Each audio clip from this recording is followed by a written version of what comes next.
कि वो परमात्मा सतलोक में रहता है, वहां से चलकर आता है।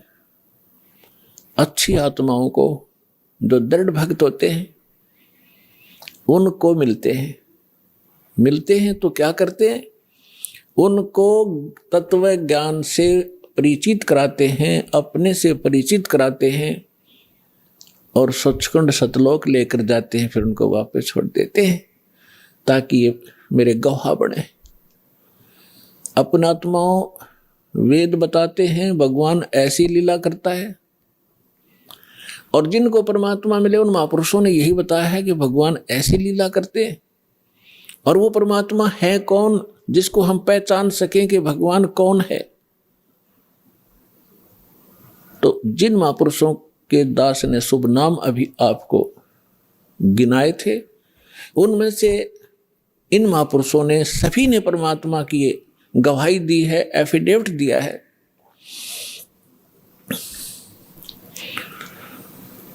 आदरणीय धर्मदास साहिब जी ने यही कहा है, और यही मलुकदास जी साहिब ने कहा है कि सतलोक से चलकर आए, अमर लोक से चलकर आए, गति करके आते हैं परमात्मा। काटन काल की जंजीर, काल ने हमारे को क्रम बंधनों से बांध रखा है, और क्रम के बंधन को समर्थ परमात्मा सत्य पुरुष ही काट सकता है, परम अक्षर ब्रह्म ही काट सकता है। क्रम के बंधन को, कर्म को, प्रारब्ध में किस्मत में लिखे हुए लेख को या संचित कर्म को न तो श्री ब्रह्मा, ना श्री विष्णु, ना श्री शिव, ना देवी दुर्गा, और ना ब्रह्म ना परब्रह्म, केवल परम अक्षर ब्रह्म ही काट सकता है। वो इसके अतिरिक्त और नहीं, उस कर्म की बेड़ी को नहीं काट सकते।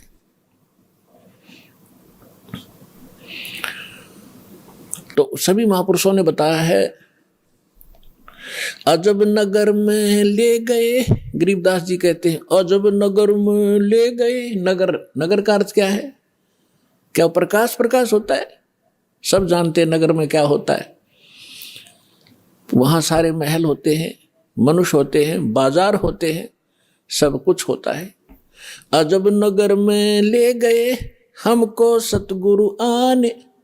सतगुरु, गरीबदास जी सतगुरु कह रहे हैं, वो परमेश्वर थे। जल के बिंब अगाध गति हम सूते चादर ताने। हमको परमात्मा आकर लेकर गए अजब नगर में, बहुत ही अनोखे शहर में ले गए, सतलोक में। और वहां जाने के बाद हमें पता चला सारी कहानी का, हम कौन हैं, कहाँ फंसे हैं, और यहां वापस कैसे आ सकते हैं अपने लोक को। अब उस ज्ञान से परिचित होकर के गरीबदास जी कहते हैं, हम तो अब निश्चिंत हो गए, हमें सतगुरु मिल गए। सतगुरु मिल गए तो सत्संग भी मिलेगा, सत्संग के साथ साथ फिर सच्चा भक्ति विधि मिलेगी, जिससे हम वहां जा सकते। तो गरीबदास जी कहते हैं, हम तो भी चादर तान के सोगे, कति बेफिक्र होगे, हमारा मोक्ष निश्चित है। तो पुण्यात्माओं, आज जो सतलोक आश्रम बरवाला माँ के इस दास से जो दीक्षित होते जा रहे हैं, वो चादर तान के सो जाना, आपका मोक्ष निश्चित है।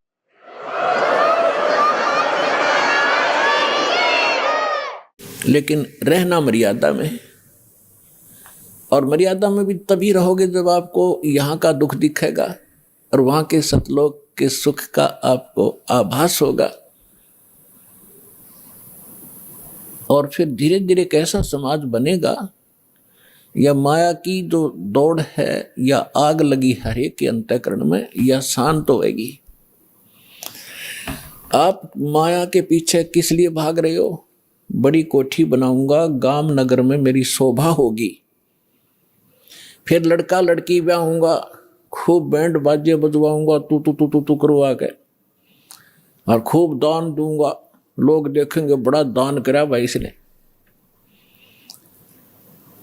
तो ये दोनों बीमारी आपका समझ में आ जाएंगी कि आज तू बेटी ब्याह रहा है या बेटे का ब्याह कर रहा है, और कल मृत्यु होगी, फिर कहाँ गए तेरे वो तू टक्कर मार कर रोएगा। तो पुण्यात्माओं, यह सच्चाई है। आज तक को बताने वाला दृढ़ता से सामने आ नहीं सका। ये सारे नकली हैं, ये केवल वही बातें करते हैं जो समाज में अच्छी लगे। वो डॉक्टर नहीं होता जो ब्लड प्रेशर के मरीज को, हाई ब्लड प्रेशर के मरीज को कहे घी खा ले छक्के, वैसे खा कोई दिक्कत नहीं, वो दुश्मन है उसका। तो पुण्यात्मा इसी प्रकार के जितने भी हैं ये सच्चाई नहीं कह सके, क्योंकि उनके ऊपर परमात्मा कबीर का पंजा नहीं था। इस दास के ऊपर दया हुई है, संघर्ष बहुत करना पड़ रहा है, लेकिन परमात्मा का साथ जिसके साथ होता है वो हार नहीं होती उसकी, क्योंकि हमारा उद्देश्य कल्याण है। पर पूरे विश्व का कल्याण लेकर चल रहे हैं हम, पूरे मानव का कल्याण होगा, पूरे प्राणियों का कल्याण होगा। क्योंकि जैसे आज ये परमात्मा की वाणी है, इसमें इतनी शक्ति है जो स्वयं परमेश्वर ने आके बोली है। उसके बाद फिर गरीबदास जी के माध्यम से जो वाणी बुलवाई है उन्होंने वही वाणी एजडी दे दी, और उस वाणी को फिर दास बोल रहा है। यानी अधिकारी के द्वारा जो वाणी बोली जाती है उसका असर होता है। पहले भी आपको बहुत बार सुनाया है, जैसे एक राजा की पत्नी एक शिष्य थी संत की। राजा इसका विरोधी था कि ये गुरु बनाने की आवश्यकता नहीं होती, राम राम घर बैठ के कर ले। तो राजा के इस भ्रम को निवारण के लिए संत ने एक थोड़ा सा एक फार्मूला अपनाया था। राजा गया उस संत के आश्रम में अपनी पत्नी के साथ कि महाराज क्या गुरु बनाना जरूरी होता है क्या?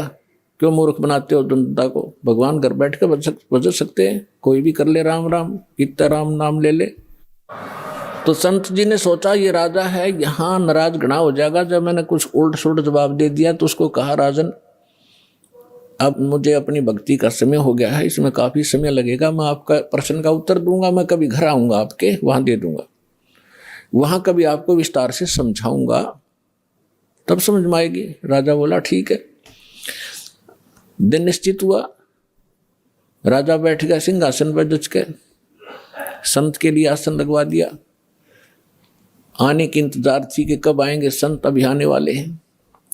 सामने सैनिक बॉडीगार्ड खड़े थे, वजीर खड़े थे, कुछ बैठे थे। जब संत पहुंचे वहां पर और वहां उपस्थित सभी सैनिक जो खड़े थे उनको कहा संत ने कि ए सैनिकों, ए सिपाहियों, इस व्यक्ति को अरेस्ट करो। राजा की तरफ संकेत किया। अब वो सिपाही सोच रहे थे ये मंदबुद्धि व्यक्ति क्या बकवास कर रहा है। उस संत ने दूसरी बार फिर कहा, तीसरी बार फिर कहा, लेकिन कोई टस से मस नहीं हुआ। तो राजा ने सोचा इसका दिमाग खराब हो गया इस संत का, ये मेरा राज हथियाना चाहता है। राजा ने कहा कि इसको अरेस्ट करो, सैनिकों को। यही शब्द उसने बोले, यही वो संत बोल रहा था। राजा के कहते ही उस संत को 4-5 सिपाहियों ने आके जकड़ दिया।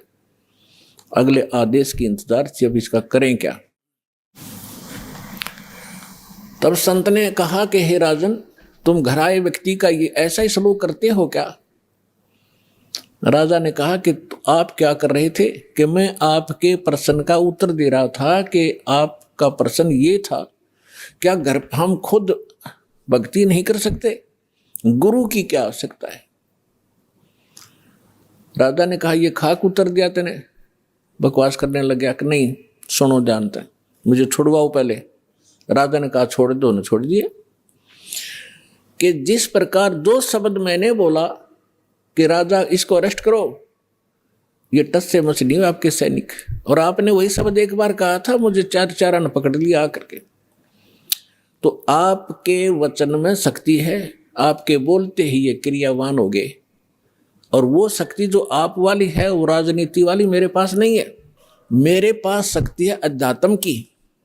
ठीक इसी प्रकार जो वचन मैं बोलूँगा परमात्मा की शक्ति सब पर कार्यवान हो जाएगी, और आप कहते रहना उसका कोई असर नहीं होगा।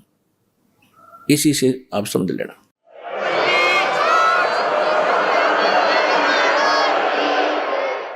तो इसी प्रकार ये दास उस परमात्मा का कृपा पात्र है, उसी की कृपा से ये सच्चा ज्ञान आप तक पहुंच पा रहा है। तो उस परमात्मा का आदेश और फिर इस दास के मुख से आगे चलेगा, ये सर्व प्राणियों का कल्याण करेगा।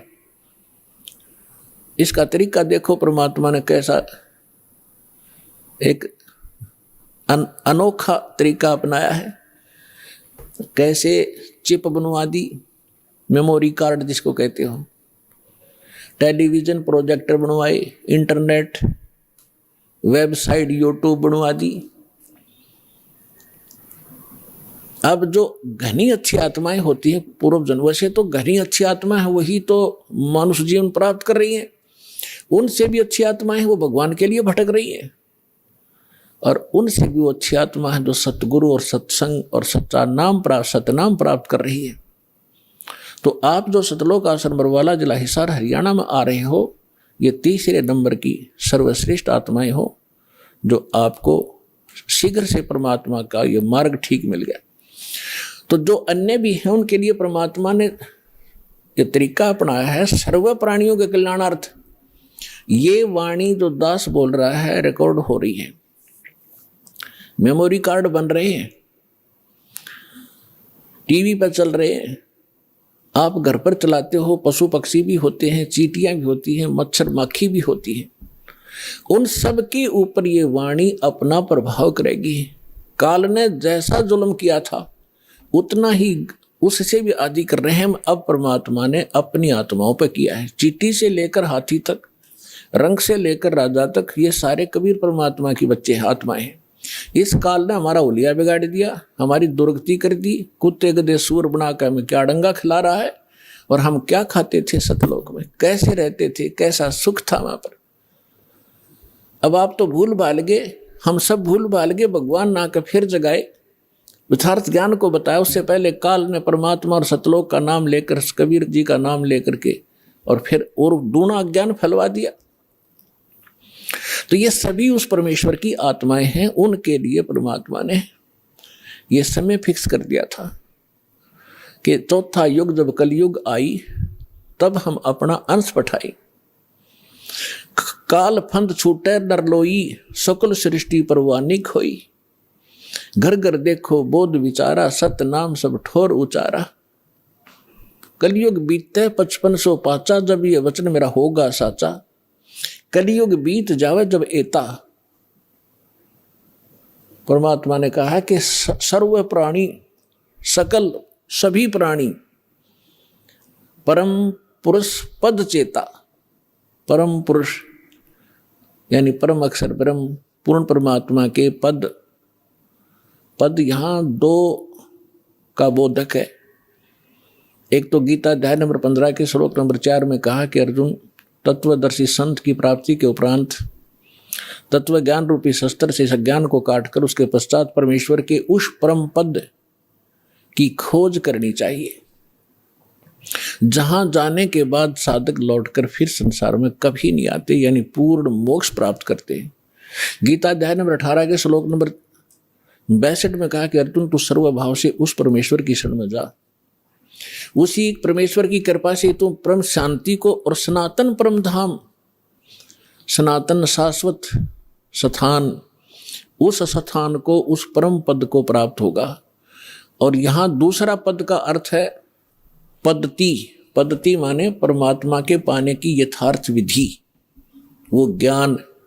तो परमात्मा कहते हैं कि कलयुग बीत जावे जब एता, 5505 कलयुग जब बीत लेगा, उसके पश्चात पूरे सभी सकल सृष्टि, सारे प्राणी परमेश्वर के उस परम पद के चेता होंगे। चेता माने जानकार, ज्ञाता। और सतनाम सब ठोर उचारा। आज तक सतनाम ये बक क्या करते थे, न कख नहीं पता सतनाम है क्या चीज। सतनाम 2 अक्षर का मंत्र है, जिसमें एक ओम है, एक तत् है। ये मूल मंत्र है जो दास आपको देता है। जैसे इन कमलों में बैठे जितने भी देवता हैं, ये अधिकारी हैं यहाँ के।